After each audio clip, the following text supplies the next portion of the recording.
अभिनेता कादर खान का जन्म 11 दिसंबर 1937 को अफगानिस्तान के काबुल में हुआ था। कादर खान मूलतः पाश्तून के काकर जनजाति के थे। अब्दुल रहमान और इकबाल बेगम के 4 पुत्रों में से एक कादर खान थे, जबकि उनके अन्य 3 भाइयों के नाम शामसुर रहमान, फजल रहमान, हबीबुर रहमान थे। वास्तव में 1 साल की उम्र में कादर खान परिवार के साथ मुंबई आ गए थे और यहाँ वो झुग्गी झोपड़ियों में रहने लगे। कादर खान ने अजरा खान से शादी की और उनके परिवार में पत्नी के अलावा 2 बेटे शाहनवाज और सरफराज भी हैं, जिनमें से शाहनवाज ने 2 फिल्मों मिलेंगे मिलेंगे और वादा में निर्देशक सतीश कौशिक को असिस्ट किया है। इसके अलावा उन्होंने राज कंवर की फिल्म हमको तुमसे प्यार है में राज कंवर को असिस्ट किया था।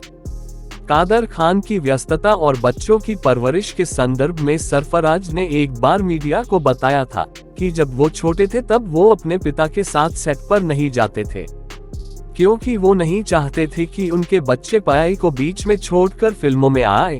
वो हमेशा पहले पढ़ाई अच्छे से खत्म करने को प्रेरित करते थे। उनका इस मामले में अनुशासन इतना सख्त था कि हमें फिल्मी मैगजीन पढ़ने से भी रोका जाता था। सरफराज ने कहा कि वो हमेशा से एक्टिंग करना चाहते थे। जब मैं छोटा था तब मैं टेलीविजन देखता था, मैं अपने पिता को टीवी पर देखता था और रोमांचित महसूस करता था। मेरे पिता तब सप्ताह में 5 दिन काम करते थे या फिर महीने भर के शेड्यूल के लिए बाहर जाते थे। ऐसे में हमारी माँ हमारा ध्यान रखती थी। इस कारण मैं ये नहीं कह सकता कि मेरे पिता एक फेमस एक्टर और काम में व्यस्त होने के कारण हमारा ध्यान नहीं रख पाते थे। सच तो ये है कि वो जब भी हमें जरूरत होती हमेशा हमारे पास होते थे। वो यदि 5 मिनट भी हमारे साथ बिताते तो उनका वो समय क्वालिटी टाइम ही होता था। भारत में होने पर कादर खान अब भी मुंबई में ही रहते थे, लेकिन उन्हें भारत के साथ ही कनाडा के भी नागरिकता हासिल थी। अभिनेता कादर खान ने मुंबई की म्यूनिसिपल स्कूल से अपनी प्रारंभिक शिक्षा ली है। कादर खान पढ़ाई में मेधावी छात्र थे। इसी कारण उन्होंने आगे चलकर इस्माइल यूसुफ कॉलेज, जो कि मुंबई यूनिवर्सिटी से एफिलिएटेड थी, से अपनी इंजीनियरिंग में ग्रेजुएशन पूरी की। उसके बाद कादर खान ने 1970 से लेकर 1975 तक मुंबई यूनिवर्सिटी में पढ़ाया भी था। उन्होंने M H Saboo Siddik college of engineering, Byculla के सिविल इंजीनियर विभाग में बतौर प्रोफेसर के तौर पर पाया था। कॉलेज के वार्षिकोत्सव के फंक्शन में कादर खान ने प्ले में हिस्सा लिया था, जिसकी सबने बहुत प्रशंसा की। अभिनेता दिलीप कुमार को जब इस प्ले के बारे में पता चला तो उन्होंने भी इसे देखने की इच्छा जताई। इसके लिए विशेष इंतजाम किए गए और कादर खान ने उनके लिए ही प्ले में अभिनय भी किया। प्ले को देखकर दिलीप कुमार कादर खान से न केवल प्रभावित हुए बल्कि उन्होंने कादर खान को अपनी अगली 2 फिल्मों के लिए साइन भी कर लिया, जिनके नाम सगीना महतो और बैराग थे।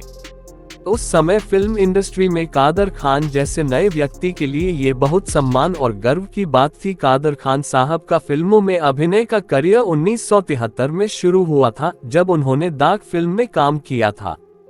1981 में कादर खान ने नसीब फिल्म में काम किया था, जिसमें उनके साथ अमिताभ बच्चन, हेमा मालिनी, ऋषि कपूर और शत्रुघ्न सिन्हा थे। फिर 1982 में कादर खान ने वापस अमिताभ के साथ ही एक और फिल्म सत्ते पे सत्ता भी की, जिसमें उनके साथ शक्ति कपूर और हेमा मालिनी भी थी। इसके बाद अगले साल 1983 में खान ने 4 फिल्मों में काम किया, जिनके नाम मवाली, जस्टिस चौधरी, जानी दोस्त और हिम्मत वाला थी। इनमें से 3 फिल्में जहां जितेंद्र और श्रीदेवी की थी, वही एक फिल्म जानी दोस्त में धर्मेंद्र और परवीन बाबी थी। 1984 में बड़े पर्दे पर कादर खान अभिनीत फिल्मों की संख्या और बढ़ गई। अब उन्होंने नया कदम, अंदर बाहर, कैदी, अक्लमंद, मकसद, तोहफा और इनकलाब जैसी फिल्मों में काम किया। 1985 में कादर खान ने मास्टर जी, सरफरोश, बलिदान, मेरा जवाब और पत्थर दिल में काम किया। 1986 में कादर खान की इंसाफ की आवाज, दोस्ती दुश्मनी, घर संसार, धर्म अधिकारी, सुहागन, आग और शोला जैसी फिल्में आई, जबकि 1987 में उनकी हिम्मत और मेहनत, हिफाजत, वतन के रखवाले, सिंदूर, खुदगर्ज, औलाद, मजाल, प्यार करके देखो, जवाब हम देंगे और अपने अपने आई।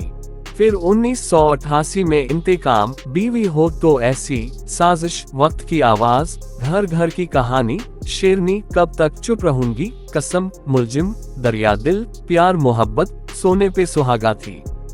फिर 1989 में चालबाज, कानून अपना अपना, काला बाजार, जैसी करनी वैसी भरनी, बिल्लो बादशाह, गैर कानूनी वर्दी, हम भी इंसान हैं आदि फिल्मों में काम किया। 1990 में इन्होंने अपमान की आग, जवानी जिंदाबाद, मुकद्दर का बादशाह, घर हो तो ऐसा, किशन कन्हैया, शानदार, बाप नंबरी, बेटा 10 नंबरी आदि फिल्मों में काम किया। 1991 में इनकी यारा दिलदार, साजन, इंद्रजीत, कर्ज चुकाना है, खून का कर्ज, हम, प्यार का देवता, मर दिल तेरे लिए आदि फिल्में आई। 1992 में इन्होंने अंगार, बोल राधा बोल, सूर्यवंशी, दौलत की जंग, कसक, नागिन और लुटेरे, जबकि 1993 में शतरंज, तेरी पायल मेरे गीत, धनवान, औलाद के दुश्मन, दिल तेरा आशिक, रंग, गुरुदेव, दिल है बेताब, जख्मों का हिसाब, कायदा कानून, आशिक आवारा, आंखें और दिल ही तो हैं जैसी फिल्में की। 1994 में मिस्टर आजाद, घर की इज्जत, मैं खिलाड़ी तू अनाड़ी, आग, एनामीनाडी का, आतिश, पहला पहला प्यार, साजन का घर, अंदाज, खुददार, राजा बाबू आदि फिल्में की। 1995 में हलचल, खुली नंबर 1, ताक, तकदीर वाला, अनोखा अंदाज, दी डॉन, मैदान ए जंग, सुरक्षा, वर्तमान और डार्लिंग, ये है इंडिया नाम की फिल्मों में काम किया। 1996 में कादर खान ने साजन, चले ससुराल, छोटे सरकार, रंगबाज, सपूत, माहिर, बंदिश और एक था राजा में काम किया। 1997 में आपने शपथ, भाई, मिस्टर एंड मिसेज खिलाड़ी, दीवाना मस्ताना, हमेशा, जमीर, बनारसी बाबू, सनम, जुदाई, हीरो नंबर 1, जुड़वा की। फिर 1998 में नसीब, कुदरत, हीरो हिंदुस्तानी, बड़े मियाँ छोटे मियाँ, जाने जिगर, दुल्हे राजा, Gharwali Baharwali, Hitler, aunty number 1, मेरे दो अनमोल रतन की, जबकि 1999 में जानवर, हिंदुस्तान की कसम, हसीना मान जाएगी, सिर्फ तुम, राजा जी, अनाड़ी नंबर 1 और अब लौट चले आदि फिल्में की। जबकि 2000 में तेरा जादू चल गया, धक्कन, जोरू का गुलाम, क्रोध, आप जैसा कोई नहीं, कुवारा जैसी फिल्मों में काम किया। 2001 में कादर खान की सिर्फ एक फिल्म आई जिसका नाम था इत्तेफाक। जबकि 2002 में खान के करियर ने फिर से गति पकड़ी और उन्होंने जीना सिर्फ मेरे लिए, अनखियों से गोली मारे, बधाई हो बधाई, हाँ मैंने भी प्यार किया है, चलो इश्क लड़ाए, वाह तेरा क्या कहना नाम की फिल्में की। फिर 2003 में फेंटूस, परवाना की, जबकि 2004 में मुझसे शादी करोगी, सुनो ससुर जी और कौन है जो सपनों में आया नाम की फिल्में की। 2005 में खान ने कोई मेरे दिल में है, लकी, खुल्लम खुल्ला प्यार करेंगे में काम किया। जबकि 2006 में उमर, जिज्ञासा, फैमिली में काम किया और 2007 में जहां जाइएगा हमें पाएगा, ओल्ड इज गोल्ड और अंडर ट्रायल में काम किया।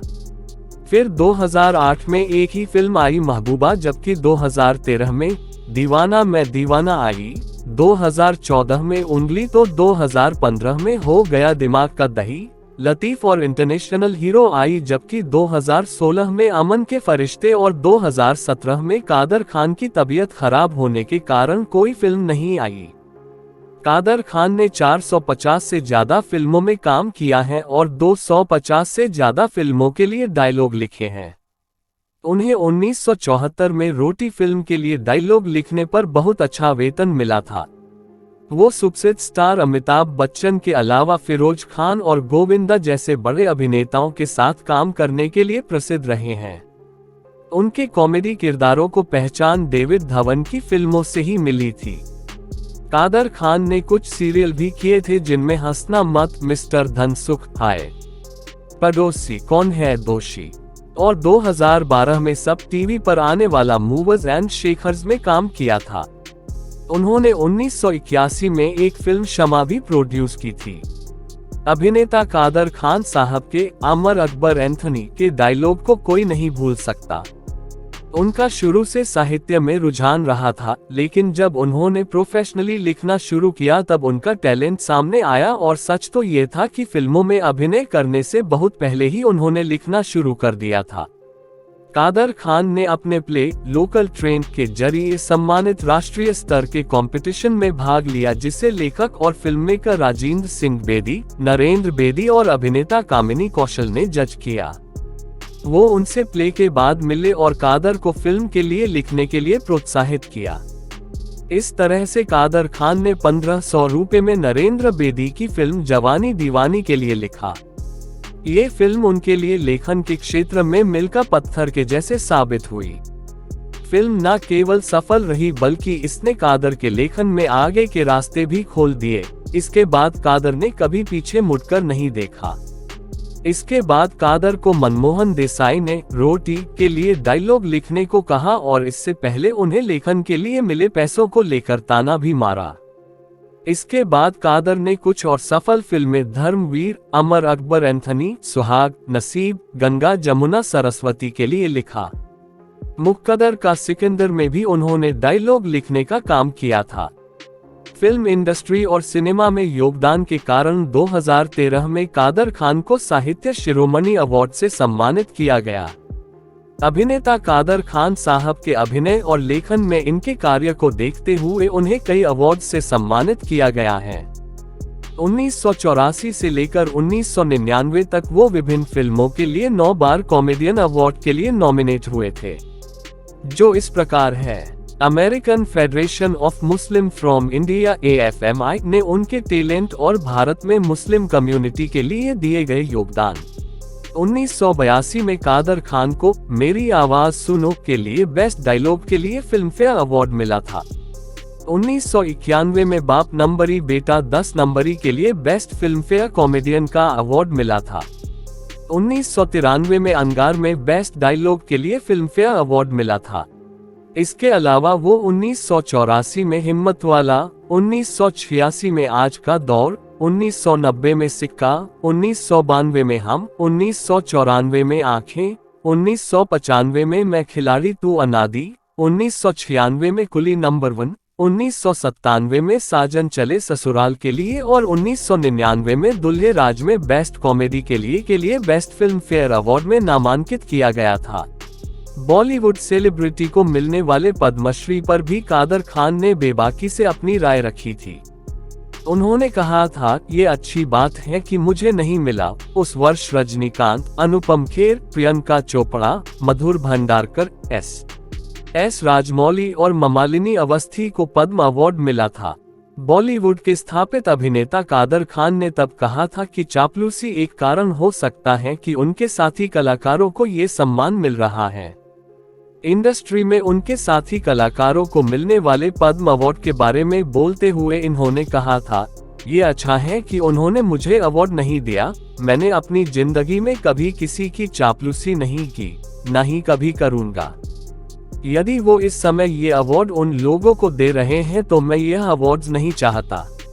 कादर खान साहब का विश्वास है कि अवार्ड मिलना कोई बड़ी बात नहीं है, लेकिन ये जरूरी है कि इन अवार्ड्स पर दर्शकों का विश्वास बना रहे।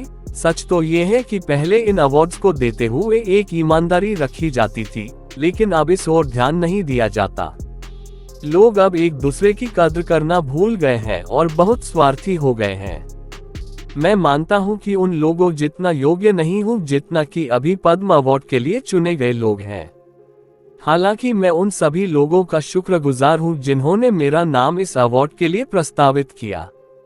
उन्होंने अनुपम खेर के पद्म भूषण अवार्ड के लिए नामांकित होने पर कहा कि उन्होंने अब तक किया ही क्या है। मैं सरकार के फैसले का विरोध नहीं कर रहा, लेकिन मैं सिर्फ ये जानना चाहता हूं कि ऐसी कौन सी बात है जो मुझ में नहीं है। खान ने आगे कहा कि दर्शकों का प्यार उनके लिए सबसे बड़ा अवार्ड है। इससे पहले के वर्ष में बहुत से लोग खान के लिए इस अवार्ड की डिमांड कर चुके थे। खान ने इस बारे में कहा कि यदि मैंने अच्छा काम किया है तो सरकार मुझे सम्मानित कर देगी। ये लोगों का प्यार है जो मेरे लिए डिमांड कर रहे हैं। कादर खान इस अवार्ड से पहले आखिरी बार दिमाग का दही फिल्म में दिखाई दिए थे। कादर खान ने अभिनेताओं के राजनीति में जाने की बात पर भी अपनी राय रखी थी, जिसमें उन्होंने कहा था, मैं राजनीति में गए सभी अभिनेताओं से कहना चाहता हूं कि वो वापस लौट आए, क्योंकि राजनीति आपकी मंजिल नहीं है और ये पॉलिटिक्स ही आपको खत्म कर रही है। एक बार कादर खान ने अपनी जिंदगी के कुछ दिलचस्प पहलुओं को उजागर करते हुए कहा था कि एक समय ऐसा भी था जब उन्होंने अपने मित्र अमिताभ बच्चन को राजनीति में जाने से मना किया था। बॉलीवुड के कुछ कलाकारों के साथ काम करते हुए उन्होंने उन कलाकारों के जीवन का टर्निंग पॉइंट भी देखा था, जिनमें अमिताभ बच्चन जैसे दिग्गज भी शामिल थे। अमिताभ की फिल्म हम 1991 में रिलीज हुई थी, जब अमिताभ रिटायर होने वाले थे और उन्होंने 5 साल का ब्रेक लिया था। और शायद यही कारण था कि अमिताभ के कादर खान के रिश्ते और भी मजबूत हो गए थे। 2015 में जब कादर खान ने बॉलीवुड में वापसी की तो उनके सह कलाकार और सुपरस्टार अमिताभ बच्चन ने उनका वेलकम भी किया था। अमिताभ ने उनके लिए ट्वीट करते हुए लिखा था, कादर खान, महान सह कलाकार, राइटर, मेरी बहुत सी सफल फिल्मों में योगदान देने वाले व्यक्ति एक लंबे अंतराल के बाद फिल्मों में लौट रहे हैं, वेलकम। अमिताभ के इस ट्वीट को उनकी विनम्रता से जोड़कर देखते हुए बहुत से लोगों ने इस पर अपनी प्रतिक्रिया दी थी। वर्ष 2015 में कादर खान के हरिद्वार में पतंजलि योगपीठ में एडमिट होने की खबर भी आई थी। कादर खान को क्रोनिक डायबिटीज और कुछ अन्य तकलीफें भी थी। ये खबर भी आई थी कि खान आश्रम में 3 सप्ताह तक रुकेंगे और ये जानकारी रामदेव बाबा के सहायक आचार्य बालकृष्ण ने दी थी। बालकृष्ण ने ये भी कहा कि वो कुछ समय पहले मुंबई में कादर खान साहब से मिले थे, तब उन्होंने कादर को पतंजलि में आकर इलाज करवाने की सलाह दी थी। इस कारण कादर खान के बेटे ने उन्हें पतंजलि में एडमिट करवा दिया। वैसे भी कादर खान को जॉइंट्स में दर्द की शिकायत थी, इस कारण वो व्हीलचेयर पर थे। लगातार तबीयत खराब रहने के कारण 2015 में कादर खान के मरने की खबरें सोशल मीडिया पर वायरल होने लगी थी, जिसका उस समय कादर के सह कलाकार बार बार खंडन कर रहे थे, लेकिन वो भी इन अफवाहों को रोक नहीं पा रहे थे। उस समय कादर खान अपने बड़े बेटे सरफराज के साथ कनाडा में थे और शायद इसी कारण ऐसी अफवाहें चल रही थी कि कादर खान अपने घुटने का ऑपरेशन करवाने कनाडा गए थे। निर्देशक फौजिया अर्शी ने भी तब मीडिया में ये कहा था कि वो पिछले 3-4 महीनों से कनाडा में हैं और सकुशल हैं। उनका बड़ा बेटा वहां रहता है, इसलिए वो वहां है। अर्शी ने कादर की लास्ट फिल्म दिमाग का दही हो गया को निर्देशित किया था। 2015 में फिल्म के प्रमोशनल इवेंट में कादर खान ने खुद के लेखन और अभी के समय में चल रहे लेखन के ट्रेंड बारे में बात की थी, जिसमें उन्होंने कहा था कि अब तो लेखन में काफी बदलाव आ चुका है और मुझे भी एक लेखक होने के नाते ऐसा लगता है। ऐसे में उस समय उनकी मौत को लेकर उड़ी खबरों ने उनके प्रशंसकों को चिंता में डाल दिया था। इस कारण किसी एक फोटो का सामने आना जरूरी भी हो गया था और इसीलिए इन सभी झूठी खबरों का खंडन करने के लिए आखिर में कादर खान की एक फोटो सामने आई थी। वो कैप के साथ अभिवादन कर रहे थे। कादर खान साहब लंबे समय से बीमार चल रहे थे। कनाडा में वे अपना इलाज करा रहे थे, जिसके दौरान 81 वर्ष में 1 जनवरी 2019 को उनकी मृत्यु हो गई। कादर खान साहब के बेटे ने इस खबर की पुष्टि की थी। कादर खान की फिल्म, उनकी कॉमेडी को जनता हमेशा याद रखेगी। कादर खान की मृत्यु से पूरा बॉलीवुड दुखी हो गया था और सभी ने अपने सोशल मीडिया अकाउंट में उनके लिए सहानुभूति व्यक्त की थी।